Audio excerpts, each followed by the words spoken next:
ஒரு மனுஷனை கன்னா பின்னான்னு அடித்து உதச்சி அவனுடைய கை காலெல்லாம் தனித்தனியாக வெட்டி போட்டு அதுக்கப்புறம் அவனுடைய உடம்ப எண்ணெயில் முக்கி எரித்து அந்த சாம்பலை நதிக்கரையில் தூக்கி போட்டிருக்காங்க.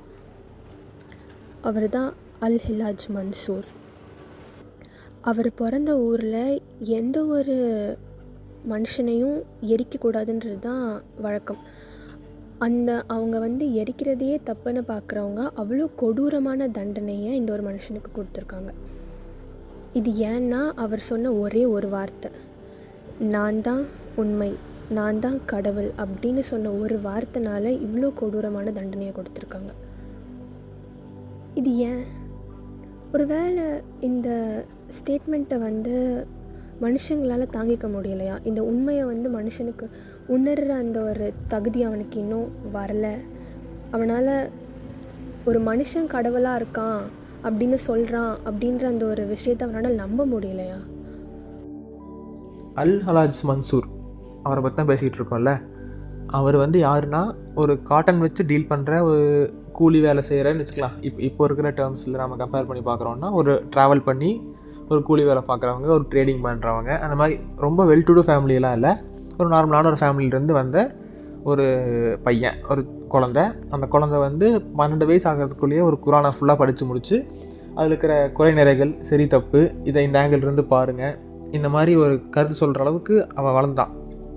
இப்படி இருக்கிற ஒரு ஆள் தான் காலப்போக்கில் தனக்குன்னு ஒரு அடையாளத்தை உருவாக்கிக்கிட்டு, இந்த ஆங்கிள்லேருந்து யோசிங்க, இந்த ஆங்கிள்லேருந்து ஸ்பிரிச்சுவாலிட்டியை பாருங்கள் இந்த ஆங்கிள்லேருந்து அப்படின்னு சொல்ல போகவும் தான் அங்கே இருக்கிற மக்களுக்கும் இவருக்கும் ஒரு இருந்த கேப்பை பிரிட்ஜ் பண்ணுறதுக்கு ஆள் இல்லை, அந்த பிரிட்ஜ் பண்ணி தரக்கான அறிவை சொல்கிறதுக்கும் ஆள் இல்லை. ஸோ அந்த சிச்சுவேஷன் ஆகும்போது அங்கிருந்த ஹிப்போக்ரேட்ஸ்ன்னு சொல்லலாம் அவங்கள, அங்கிருந்த மக்கள், அங்கிருந்த அதிகார வர்க்கத்தில் இருந்தவங்கன்னு சொல்லலாம், இல்லை அங்கிருந்த இவரோட கருத்துக்களை முரண்பாடாக நினச்சவங்க, ஒரு போட்டியாக நினச்சவங்க இவருக்கு பண்ண கொடுமைகள் தான் நீங்கள் சொன்னது எல்லாமே. இதில் அதாவது இதோட பியூட்டி என்னென்னா, அவர் இதெல்லாம் பெரிய கொடுமையாக சொல்லவே இல்லை. அவரை பொறுத்த வரைக்கும் எது பெரிய கொடுமையாக இருந்ததுன்னா, இந்த மாதிரி ஒரு டைமில் அவர் தோல் உரிக்கப்பட்டு அவர் ஒரு கூண்டில் இருக்கிறப்போ அத்தனை பேர் கல்லை வச்சு என்னை அடித்தாங்க, கல்லை கொண்டு எரிஞ்சாங்க என்ன, அதெல்லாம் எனக்கு காயப்படுத்தவே இல்லை. ஒரு ஃப்ரெண்டு அந்த வழியாக வரான், என் ஃப்ரெண்டு தான் அவன், அவனுக்கு என் கருத்தெல்லாம் தெரியும், அவனுக்கு என் ஃபிலாசபி எல்லாமே புரியும். ஆனால் அவன் நான் காயப்பற்றக்கூடாதுங்கிறதுக்காக ஒரு கல்லுக்கு பதிலாக ஒரு பூவை தூக்கி என் மேலே வீசுகிறான். எனக்கு ஒரு ஸ்டேஞ்சர் கல்லை தூக்கி வீசினதை விட என் ஃப்ரெண்டு பூவை தூக்கி வீசினது தான் எனக்கு ரொம்ப வலிக்குது அப்படிங்கிற மாதிரியான ஒரு கருத்தை ஒரு பாட்டில் சொல்கிறாரு அவர். இதை கண்டிப்பாக இந்த காலத்துலேயே எல்லாத்தினாலையும் கான்டம்ப்ளேட் பண்ணி பார்க்க முடியாது. எல்லாத்தினாலையுமே இதை அப்ரிஷியேட் பண்ணி, சரி இவ்வளோ ஒரு அழகான ஒரு லைனாக சொல்லியிருக்காரு இவர், இவ்வளோ ஒரு தாட் ப்ரோவோக்கிங்காக இருக்கே அது அப்படிங்கிற மாதிரிலாம் யாரும் எடுத்துக்க மாட்டாங்க. இதை யார் லூசு பையனாக இருக்காவன், என்ன ஒரு இத்தனை கல்லை கொண்டு ஏறாங்களே, நான் லைஃப்பை காப்பாற்றிக்கிறதுக்கான பேசிக் அறிவு கூட இல்லாமல்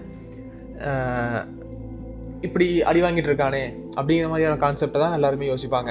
அதுலேருந்து கொஞ்சம் பேர் தான் இப்படி மாற்றி தன்னோட ஐடியாலஜிக்கு எவ்வளோ மதிப்பு கொடுத்து அதுலேருந்து வளர்ந்து வளர்ந்து வளர்ந்து ஒரு கோர் கான்செப்டை பேஸ் பண்ணி தன்னை காத்து நிற்கிறக்காக நின்ன ஒரு மனுஷன் அப்படிங்கிற அதை பற்றி நினைக்கிறக்கான ஆளுங்க கொஞ்சம் கம்மி தான் இப்போவே. அப்போ அந்த காலத்தில் கண்டிப்பாக அதுக்கான ஆளுங்க இருந்திருக்க மாட்டாங்க. ஸோ அதனால தான் அந்த மாதிரியான ஐடியாலஜி இருந்தனால தான் இவர் அழிஞ்சு போயிட்டாரு அப்படிங்கிற மாதிரி கூட நம்ம எடுத்துக்கலாம். ஆக்சுவலாக நம்ம என்ன சொல்லலாம் அப்படின்னா, அகம் பிரம்மாஸ்மியோட கான்செப்டை தான் இவர் தன்னோட மொழியில் மாற்றி தன்னோட மக்களுக்கு புரிகிற மாதிரியோ இல்லை தனக்கு புரிஞ்ச மாதிரியே, எதுக்கு அவங்க மக்களுக்கெல்லாம் போகணும், அவர் ஃபஸ்ட்டு புரிஞ்சுக்கணும்ல, அவர் புரிஞ்சுக்கணுங்கிறதுக்காக அவர் சொன்னது தான் இந்த அனா அல் ஹக் அப்படிங்கிற ஒரு கோட்டுன்னு நினைக்கிறேன். அந்த கோட்டு தான் என்ன சொல்ல வராங்கன்னா, நான் தான் உண்மை, நான் தான் truth, I am the truth அப்படின்னு சொல்கிற ஒரு லைன் தான் அந்த அனா அல் ஹக் அப்படிங்கிற ஒரு லைன். இதை தான் அவங்க ஊர் மக்கள் தப்புன்னு நினச்சிக்கிட்டாங்க. அதாவது சாதாரண மக்கள் இல்லை, அந்த ஹிப்போக்ரேட்டாக இருக்கிற மக்கள், மேல் வர்க்கம்னு சொல்லலாம், அவங்க அப்படி தப்பாக புரிஞ்சுக்கிட்டாங்க.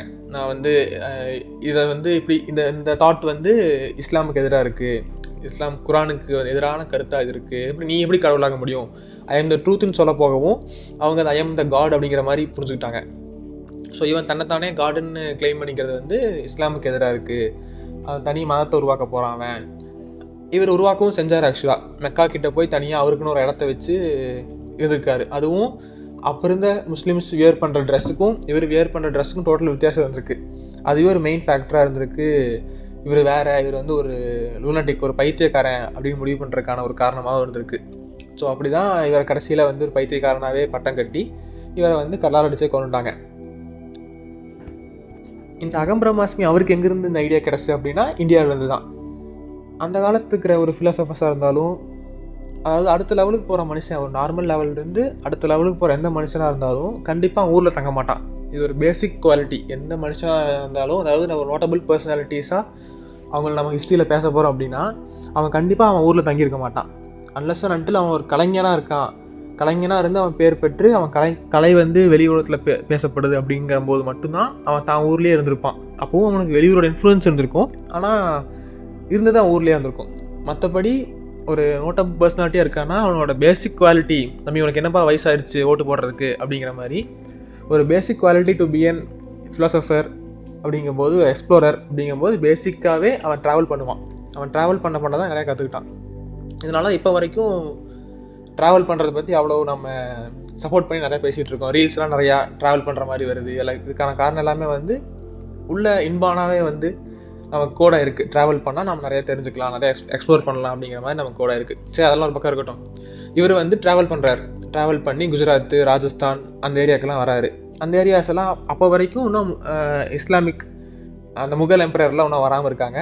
அப்போ அந்த காலத்தில் வந்து இவர் வந்து ட்ராவல் பண்ணிட்டு போகிறப்போ அங்கே எல்லாமே வந்து இப்போது ஹிந்துன்னு நம்ம கூப்பிட்ற வேதங்களை பின்பற்றாத ஹிந்துசம்குள்ளே இப்போ இருக்கிற மதங்கள்லாம் இப்போ இருந்திருக்கு.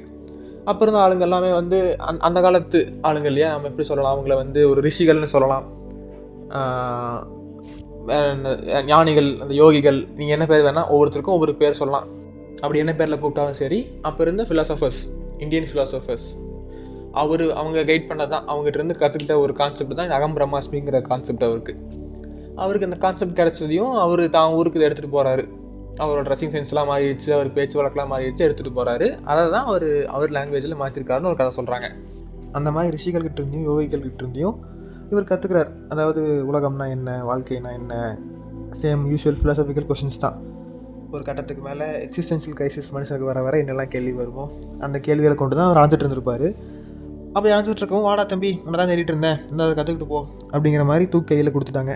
இவரும் அதில் பிடிச்ச கான்செப்டாக இந்த அகம் பிரம்மாஸ்மிங்கிற கான்செப்ட் எடுத்துக்கிட்டு அதுலேயே தன்னை ஆழ்த்திக்கிட்டு இந்த கான்செப்டை வந்து பரப்பணும், இந்த கான்செப்ட் தான் உண்மை அப்படிங்கிற மாதிரி நம்பிக்கிட்டு அதை மெக்காவுக்கு கொண்டு போய், இல்லை பெர்ஷியாவுக்கு கொண்டு போய், ஈரான் எங்கே அந்த இடத்துக்கு கொண்டு போய் அங்கே மக்கள்கிட்ட பரப்ப நினச்சி அங்கே தோல்வி அடைஞ்சிட்டார். அதாவது மக்களுக்கு அதை பிடிச்சிருந்தாலும், மக்கள் அதை எக்ஸ்ப்ளோர் பண்ணுறதுக்கு ரெடியாக இருந்திருந்தாலும், அப்போ இருந்த இஸ்லாமிக் ஃபெய்த் உள்ள ஒரு ஆளுங்க, ரொம்ப இஸ்லாம்லேயே ஊறி போன ஒரு ஆளுங்களுக்கு இது வந்து புதுசாக இருந்திருக்கு. இதை வந்து ஏற்றுக்கிற மனப்பக்குவம் இல்லை அவங்களுக்கு வந்து இது தன்னோட லைஃப் ஸ்டைலை மாற்றுதுங்கும் போது, எந்த ஒரு ஜீவனாக இருந்தாலுமே இனர்ஷியாவை தாண்டி வர முடியாது இல்லையா. இனர்ஷியா பவுண்ட் பண்ணி தானே எந்த ஒரு நேச்சுரல் பீயிங்கும் இருக்கும். ஹியூமன் பீயிங்ஸும் அதில் விதி விலக்கெல்லாம் ஒன்றும் இல்லைல்ல. ஆட்டோமேட்டிக்காக அந்த இனர்ஷியா தடுத்துருக்கு. எப்படி ஒரு சேஞ்சை நான் அதுக்குள்ளே ஏற்றுக்க முடியும், அப்படியெல்லாம் சேஞ்ச் ஏற்றுக்க முடியாது தம்பி, நீ போயிட்டு வா அப்படின்னு அனுப்பி வச்சிட்டாங்க. அப்படி தான் அவர் இறந்துருக்கார் அப்படிங்கிறதான் இதோட பேசிக் புரிதல். இதுலேருந்து நம்ம என்ன தெரிஞ்சுக்கலாம் அப்படின்னா, அதுக்கு ஒரு பிரிட்ஜு தேவை. கண்டிப்பாக நம்ம ஐடியாலஜிஸ் வந்து கொண்டு போய் சேர்க்குற அளவுக்கான ஒரு பிரிட்ஜு தேவை. இல்லாத பட்சத்தில் நம்ம கண்டிப்பாக அந்த இடத்துல வந்து ஒரு பைத்தியக்காரனுக்கும் ஒரு அறிவாளிக்கும் வித்தியாசமே இருந்திருக்காது. மீடியாக்காரிட்டியை வந்து மக்கள் விரும்ப புது கருத்துக்கள் வந்து கண்டிப்பாக வளராதுங்கிறதான் இதோட பேசிக்கான ஒரு புரிதல். இவர் மட்டும் இல்லை, ஜீசஸோ, நபிகள் நாயகமோ, இல்லை நம்ம ஆரம்பத்தில் பேசின ஜரதுஷ்ட்ராவோ, ஏன் இப்போ வந்த வள்ளலார், கபீர்தாஸ், இல்லை குருநானக், இவங்க எல்லாருமே வந்து மனிதர்களால் அவமதிக்கப்பட்டவங்க தான், எதிர்க்கப்பட்டவங்க தான். இவங்களோட ஐடியாலஜிஸை புதுசாக சொல்ல போய் அதை வந்து எல்லாருமே புறக்கணித்தவங்க தான். இவங்க எல்லாருமே வந்து பேசிக்காக எதை பற்றி சொல்லியிருக்காங்க அப்படின்னு நம்ம பார்த்தோன்னா, மோனோதீசம். அதாவது இவங்க வாழ்ந்த சமயத்துலேயோ எல்லாருமே வந்து பற்பல கடவுள்களை பற்பல வடிவங்களாக வச்சு கும்பிட்டுட்டு இருக்கும் போது, இவங்கெல்லாம் வந்து இல்லை ஒரே கடவுள் தான், அந்த கடவுள் எனக்குள்ளே இருக்கான், நான் தான் கடவுளோ, இல்லை நான் அந்த கடவுளை பார்த்துட்டேன், இல்லை நான் கடவுளுடைய பையன், இந்த மாதிரி சொன்னவங்க தான் வந்து இவங்க எல்லாருமே. அப்போது அந்த டைமில் வாழ்ந்த மனிதர்கள் வந்து கடவுள் கண்ணு கெட்டாத தூரத்தில், நம்ம யாருக்கிட்டேயும் வராத தூரத்தில் வச்சு பார்த்துட்டு இருந்திருக்காங்க. அப்போது நான் வந்து கடவுள்கிட்ட தான் வந்திருக்கேன், நான் கடவுளை பார்த்துட்டேன்னு ஒருத்தர் சொல்லும் போது எல்லாருமே வந்து அவங்கள வித்தியாசமாக பார்த்தாங்க. அவங்கள வந்து ஒதுக்க ஆரம்பித்தாங்க, அவங்கள வந்து வற்புறுத்த ஆரம்பித்தாங்க, புறக்கணிக்க ஆரம்பித்தாங்க. சரி, ஏன் எதனால் அப்படின்னு யோசிக்கும்போது எனக்கு என்ன தோணுதுன்னா, it is bound to happen அப்படின்னு நான் நினைக்கிறேன். இந்த அப்போசிஷன் இது எல்லாமே கண்டிப்பாக வந்து தான் ஆகும். ஏன்னா நம்ம இதுக்கு முன்னாடி சொன்ன மாதிரியே இவங்க எல்லாருமே நம்ம சாதாரணமாக வழக்கத்தில் ஒரு ப்ராக்டிஸை கொண்டு வந்துட்டு இருக்கும்போது அந்த இடத்துல ஒரு திருப்பத்தை கொண்டு வந்தாங்க இவங்க எல்லாருமே. நம்ம நார்மலாக வழக்கத்துக்கு மாறான சிந்தனைகளையும் திருப்பங்களையும் இவங்க சொல்லியிருக்காங்க அப்படின்னு நம்ம சொல்லலாம். சரி, இது அந்த காலம், இப்போ நடக்கிறதில்ல, அதனால் அந்த காலத்தில் அப்படி நடந்துச்சு அப்படின்னு நம்ம சொன்னாலும் அதை வந்து ஒத்துக்க முடியாது. ஏன்னா நம்ம இப்போது ஃபார் எக்ஸாம்பிள் நம்ம எடுத்துக்கிட்டாலுமே நம்ம கிளாஸில் ஏதோ ஒரு பையன் வந்து வழக்கத்துக்கு மாறாக எல்லோரும் ஒரு கூட்டத்தில் இப்படி பண்ணிகிட்டு இருக்கும் போது அவன் மட்டும் தனியாக ஒரு இடத்துலேருந்து ஏதோ கிறுக்கிட்டு இருக்கானோ, இல்லை ஏதோ வச்சு தனியாக யோசிச்சுட்டு மற்றவங்க யாரும் யோசிக்காத மாதிரி புதுசாக ஒன்று யோசிக்கிறான்னு வச்சுக்கோங்களேன். நம்ம எல்லோரும் என்ன பண்ணுவோம், அவனை வந்து ஃபஸ்ட்டு கேலி தான் பண்ணுவோம். யாரா இவன் தனியாக இப்படி புலம்பிகிட்டு இருக்கான், தனியாக இப்படி யோசிச்சுட்டு இருக்கான், இப்படியெல்லாம் கேள்வி கேட்டுட்ருக்கான் அப்படின்னு சொல்லிட்டு. அவன் எவ்வளோ நாள் புலம்புவோம்? அவன் வந்து வளர்ந்து அவனோட ஐடியாஸை மற்ற யாருக்கும் புகுத்தாமல் அவன் பாட்டு தனியாக அவன் உலகத்தில் இருக்கிற வரைக்கும் நம்ம அவனை கேலி தான் பண்ணிகிட்ருப்போம், கிண்டல் பண்ணிகிட்ருப்போம். அதே மாதிரி தான் கண்டிப்பாக இவங்களுக்கும் நடந்திருக்கும். இதே விஷயம் அவன் வந்து அவனுடைய ஐடியாலஜி புதுசாக இருந்து அது வந்து வேறு யார்கிட்டையோ இல்லை ஏதோ ஒரு டீச்சர்கிட்ட சொல்லி அந்த டீச்சர் அவனை வியந்து பார்த்து அவனுக்கே ப்ரிஃபரன்ஸ் இருந்துட்டு மற்ற யாரையுமே கண்டுக்காமல் போகும்போது நமக்கு எல்லாருக்கும் என்ன கோவம் வரும்னா, பாரு டீச்சரை வந்து இவன் மடக்கிட்டான், அவ்வளோதான் அப்படின்னு நம்ம யோசிப்போம். அப்போ நம்ம வந்து நமக்கு பேஸாக என்ன இருக்கும்னா, அவனை வந்து எப்படி நம்ம கம்மி பண்ணலாம், அவனை எப்படி நம்ம அடக்கலாம் அப்படின்னு தான் நம்ம யோசிப்போம். ஏன்னா அவனால் நமக்கு ஒரு பாதிப்பு வருது. அவன் வந்து டீச்சரை இன்ஃப்ளூயன்ஸ் பண்ணுறான், இல்லை இன்னும் 2-3 பசங்களை எல்லாருமே இன்ஃப்ளூயன்ஸ் பண்ண கிண்டல் பண்ண எல்லாருக்குமே வந்து என்னென்னா இவன் பெரிய ஆள் ஆறான் அப்படின்ற அந்த ஒரு தாட் தான் வரும். அப்போ அவங்களுக்கு என்ன வேணும், அந்த இடத்துல அவனை வந்து தட்டி உட்கார வைக்கணும். இதே சினாரியோ தான் இங்கேயும் நடந்திருக்கும், இவங்களுக்கும் கண்டிப்பாக நடந்திருக்கும். இந்த இடத்துல நம்ம என்ன கவனிக்கணும் அப்படின்னா, நிறைய பேர் மாறுற மாதிரி, நிறைய பேர் மாற்றுற மாதிரி ஏதோ ஒரு விஷயங்களோ சிந்தனைகளோ இவங்க சொல்லியிருக்காங்க. இவங்க சொன்ன அந்த தாட்ஸ்குள்ளே ஏதோ ஒரு விஷயம் இருக்குது, நிறைய பேரை இன்ஃப்ளூயன்ஸ் பண்ணுற மாதிரி. குறிப்பாக இந்த ஐடியாலஜி எல்லாமே மதம் சார்ந்ததாவோ கடவுள் சார்ந்ததாவோ இருக்கிறனால இதுக்கான பாதிப்பும் விளைவும் ரொம்ப அதிகமாகவே இருக்குது. ஆனால் இப்படி ஒரு புறக்கணிப்போ இல்லைனா இப்படி ஒரு ஹியூமிலியேஷன் நடந்தனால தான் இவங்க எல்லாரையுமே நம்ம வந்து இப்போ வர யோசிச்சுட்ருக்கோம். இப்போ நம்மளே இவங்களே எடுத்துப்போமே, ஜீசஸோ முகமதியோ நம்ம எடுத்துப்போமே, அந்த டைமில் அவங்க சொல்லும் போது அவங்கள அப்போஸ் பண்ண நிறைய பேர் இருந்தாங்க. ஜீசஸ் வந்து நான் கடவுளுடைய பையன் அப்படின்னு சொல்லும் போது அவரை தண்டிக்கவோ அவரை விமர்சிக்க நிறைய பேர் இருந்தாங்க. அதே மாதிரி முகமதை வந்து ஒரு காபா கட்டினதாலேயோ ஒரே ஒரு கடவுள் தான், அவருக்கு உருவம் இல்லை எதுவும் இல்லை அந்த மாதிரி சொன்னதால் நிறைய பேர் அந்த டைமில் அவரை அப்போஸ் பண்ணாங்க. ஆனால் அந்த அப்போசிஷன் வந்து ஒரு பெரிய ரெவல்யூஷனாக மாறி ஹிஸ்ட்ரியில் ஒரு தனி பிளேஸை பிடிக்கும் போது, அவரை பற்றி தெரிஞ்சுக்கிறது, அவங்கள பற்றி படிக்கும் போது இன்னும் மற்ற நிறைய பேர் அவங்களோட ஐடியாலஜிஸ்க்கு அட்ராக்ட் ஆகி அதை பற்றி இன்னும் யோசித்து அதுக்குள்ளே நிறைய பேர் சேர்றாங்க. எப்படி சாக்ரட்டிஸ், பெரியார் மாதிரி மக்கள் ரேஷனலிசத்தை வளர்த்தாங்களோ, கார்ல் மார்க்ஸ், செகுவேரா மாதிரி மக்கள் கம்யூனிசத்தை வளர்த்து அந்த டைமில் மனிதர்களால் ஒரு அப்போசிஷனை வாங்கி இப்போ அவங்கள பற்றி நம்ம எல்லாரும் தெரிஞ்சு பார்த்து அவங்களுடைய புக்ஸ் படிக்கிற நிலைமைக்கு வந்திருக்கோம். இது எல்லாத்துக்கும் காரணம் அந்த டைமில் அவங்க அப்போஸ் பண்ணி ஒரு ரெவல்யூஷன் பெருசாக நடந்து ஹிஸ்ட்ரியில் ஒரு மார்க் வச்சதால தான். சரி, ஏன் இவங்களுடைய விஷயங்களை, ஐடியாலஜிஸை, இவங்களுடைய மாறுபட்ட சிந்தனைகளை நம்மளால் பேர் பண்ணிக்க முடியல, ஏன் வந்து இவங்களை நம்ம இந்த விஷயத்தை நம்ம அழிக்க நினைக்கிறோம் அப்படின்னு நம்ம யோசிக்கும் போது டீப் டவுன் நம்ம எல்லாருக்கும் இதுக்கான ரீசனாக என்ன இருக்குது அப்படின்னு பார்த்தா அவங்களுடைய தனிப்பட்ட ஈகோ.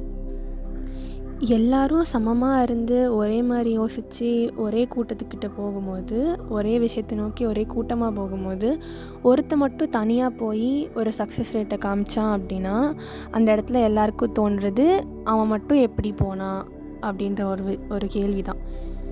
இந்த ஈகோ நமக்கு ஒரு அறியாமையை கொடுக்குது. இப்போது நம்ம அல்ஹலாஜ் மன்சூர் கேஸில் எடுத்துக்கிட்டாலுமே அவர் என்ன சொல்லியிருக்காருன்னா, நான் தான் கடவுள், இல்லை நான் தான் ஹோல், ட்ரூத் நான் தான் அப்படின்னு அவர் சொன்னது வந்து நான் மட்டும்தான் ட்ரூத்துன்னு அவர் சொல்லலை, நான் ட்ரூத், அப்போது எல்லா மனுஷனுக்களும் உண்மைதான் அப்படின்னு அவர் சொல்லியிருக்காரு. ஆனால் நம்மளுடைய அறியாமையினால் நமக்குள்ளேயும் இதெல்லாம் இருக்குது அப்படின்னு சொல்லிட்டு நம்ம யோசிக்க தவறிட்டோம். சரி, இந்த அறியாமைக்கு ரீசன் என்ன? அதே மாதிரி ஏன் இப்போது இது எல்லாத்த பற்றியும் நம்ம இந்த எபிசோடில் இந்த பாட்காஸ்ட்டில் பேசிகிட்டு இருக்கோம்? எதை நோக்கி தான் நம்ம போயிட்டுருக்கோம்? எதை இங்கே ஸ்ட்ரெஸ் பண்ண நினைக்கிறோம்?